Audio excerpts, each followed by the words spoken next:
Load balancing of TP-Link Omada routers enables efficient data transmissions across multiple WAN connections. It balances traffic by a set ratio and offers link backup if the primary connection fails. This feature is ideal for offices or companies that require large and stable data traffic with multiple WANs. This video will guide you through setting up load balancing and link backup features on the Omada controller. Step 1. Open the Omada controller and adopt the router. Before you set up load balancing or link backup, you must first enable multi-WAN connections on the router. Open the Omada controller and adopt the router.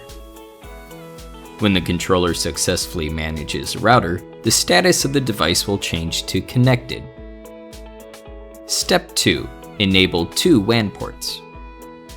Go to Settings, Wired Network, Internet to enable 2 WAN ports and click Apply to configure. Enabling the WAN ports on the router may take 1 to 2 minutes. Once enabled, the device's interface will display the online status. Step 1. Enable load balancing and set the weight. Go to Settings, Wired Network, Internet. Find the load balancing module and set the load balance weight, for example 10:1. We suggest setting the load balance weight as a bandwidth ratio of the 2 ports. Step 2. Test. To check the load balance ratio, you can watch videos or download files.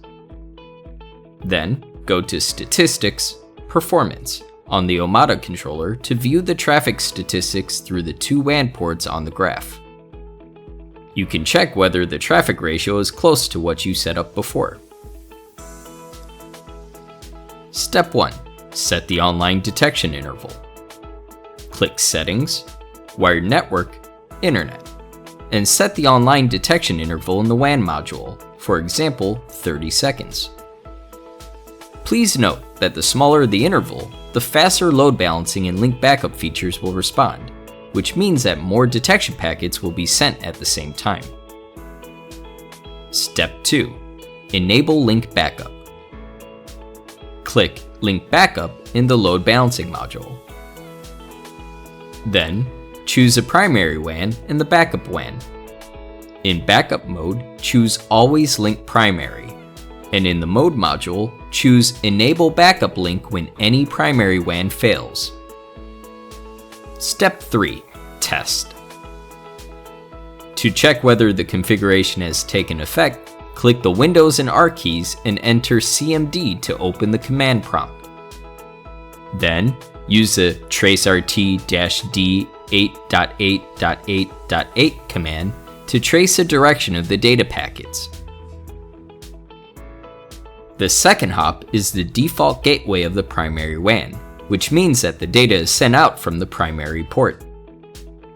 Then, disconnect the physical connection from the primary WAN. Repeat the command, and you will find that the second hop changes to the gateway of the backup WAN. This means that the line backup is successfully set up, and the traffic is traveling through the backup line.